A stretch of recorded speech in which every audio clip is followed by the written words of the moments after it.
Discover Family, it's Pastor Steve here, and I am sporting the flag of, can you guess? Norway. We're in Norway, and we're with one of our Norwegian online church members. Please introduce yourselves. Yes, my name is Dag Rønne.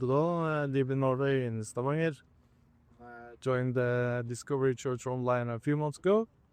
I find it quite hard to find this information to mainstream channel, and I found two messages that responds with my view of the world with Pastor Steve teaching. What do you mean it's hard to find a church here? Like, this is a big, beautiful place, and looks like there are churches everywhere. There are churches everywhere, but we have a very left-leaning government that's, I guess, part of the censorship for the news. So we kind of tend to believe that Trump is all bad and the right-wing is extremism. I'll give you a little bit of proof of how far the left-wing brainwashing has gone. I'm wearing the flag of Norway. And the seller of this, I said, isn't it wonderful? You know, this is the cross of Jesus Christ. And he said, oh no, it has nothing to do with Jesus. I said, for sure it has something to do with Jesus. I said, you got it in Sweden, Norway, Iceland, Finland. How do you think you got the cross on there? And he said, oh, well, we were never taught this. And I said, well, are you Christian? He says, yes, I am Christian. I said, what kind of Christian are you? What church you go to? He looked at his buddy. He said, what's the name of the church? He doesn't know the name of the church. He doesn't know the flag of his own country, which, by the way, they don't fly so much. You know, you look in Iceland and here in Norway, they fly the rainbow flag, which is not a rainbow flag because it's missing one of the 7 colors. He learned something from that, and we started talking about, you know, the gospel, and he asked me what I was, and I said, well, I wasn't always Christian. You know, I did wear a Buddha on my neck, and I grew up in a Buddhist country, and so it suddenly, like, the whole shop was looking at me, right? You see that? Even the customers, and I was just preaching the gospel to them. I said, why? Well, they asked, well, you know, how did you become Christian? I said, well, number one, when I prayed to Buddha, he never answered. And you have to put gold foil on the Buddhas. You have to put, you know, incense sticks and light them up. You got to pay for all that. And in the end, never get an answer. I said, well, I'd like to go higher up. I'd like to go higher up the chain or go all the way to the top and get the answer. So that was one reason. And then I said, the other reason is Buddhism taught me that I have karma. And I said, what's the word for karma? And they're all looking around each other. I said, you know, it's the word sin in English. They said, what is the word sin? They finally agreed, oh, wait, the word sin is in Norwegian. Sin. It's sinned. So they agreed, we have sinned. What do you do with that? And I said, well, Jesus said that the cost of sin, the price of sin is death, and he paid for my sins by dying on the cross. I said, well, Buddha did nothing about it. He said, could be a very nice man, nice Indian man, but he did nothing about it, and Jesus did something. And so when I accepted Jesus, that changed my life. And so, again, it's all based on just wearing this nice jacket from Norway. So we're talking with Doug about the absolute left-wing control of politics, education, and religion, and media. It's like total monolithic thinking, no deviance. And so for someone like Doug, who's been studying the Bible and looking at how things went in Europe for the past few years, and you are in what profession? Oil and gas. Oil and gas. So this is someone I really want you guys to hear about, because Doug works on it, and he knows how the Europeans have totally brainwashed people about climate change. Believers like Doug is working on the oil rigs and in the oil industry, which is very lucrative, obviously. But here's what happened when you mix the wrong beliefs with science. So they take climate change and they turn it into a religion. And what happens is, for instance, they want to make the oil rigs green. I mean, how absurd is that?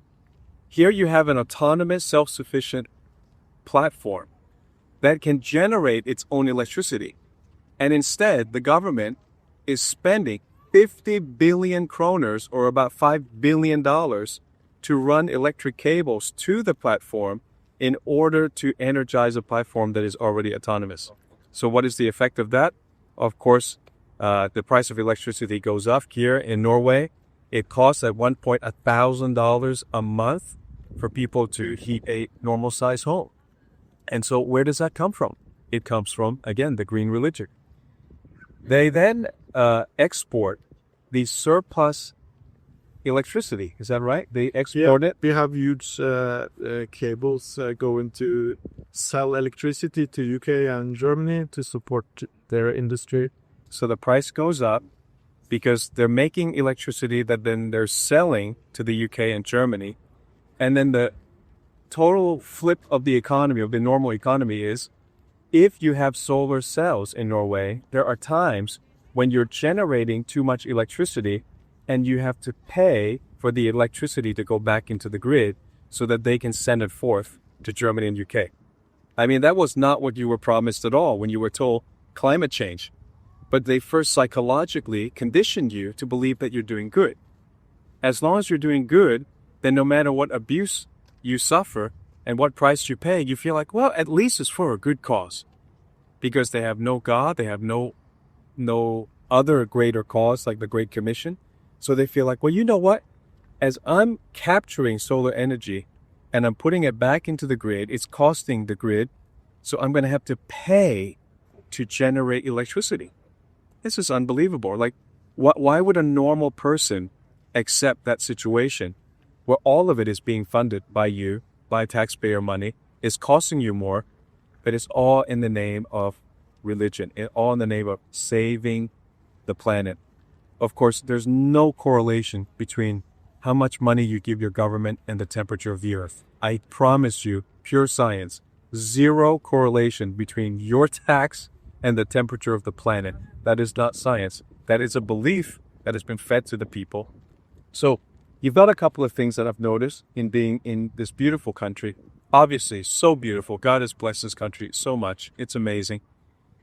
It's just more stunning than I thought. You know, all these little inlets and islands, and just beautiful. The air is great, but it's the people that affect the geography. You know, it's not the geography. I guess the geography affects the people somewhat, but we are the first lump of the earth. The Bible says that if the first lump is holy, then the rest is holy. And by changing the beliefs that people have been completely miseducated or uneducated, where the young people don't even know the symbolism, the metaphor of their own Christian flag. So they've taken that away. Then they take away, even though we're oil rich because God has blessed this country with oil, you take away the energy independence. And you make people pay more for something that should be cheap, or really they should be paid, right? Because if the government and the corporations are making so much electricity that they can export it, and that means it's like a Saudi Arabia for electricity.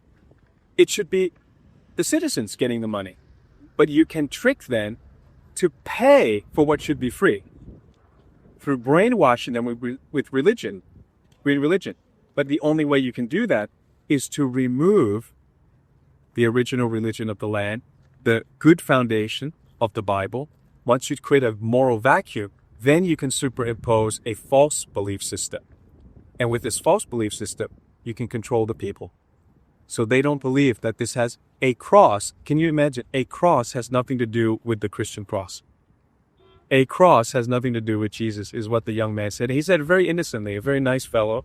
And then he listened to me, and he realized he was wrong, and he was very cordial about it. So we've got a brainwashing in religion, a brainwashing in science, but you have to live here. So you end up just finding us an online church and fellowshipping with us. Yeah, I've been seeking the truth. I'm going a bit off from the mainstream channels for some time, so I try to find the truth, and I resonated with your switches. We love Norway. We love that God made this a beautiful place, made it very rich. And I think you can see one of the last lessons that I can tell you just quickly is that when a nation is so Christian and it becomes so, once you have Christian law, Christian morals, you have Christian peace, then you have Christian prosperity.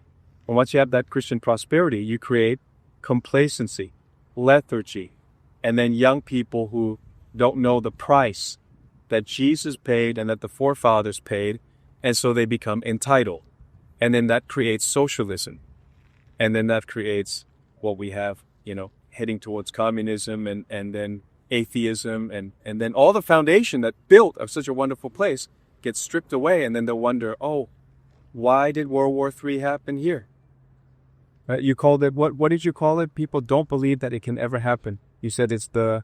Yeah, the normalcy bias. Normalcy, this normalcy bias. Yeah.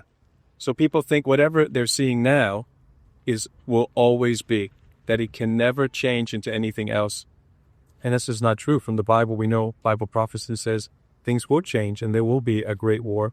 And unfortunately, this is one of the countries that's kind of going out of its way to support Ukraine and provoking Russia.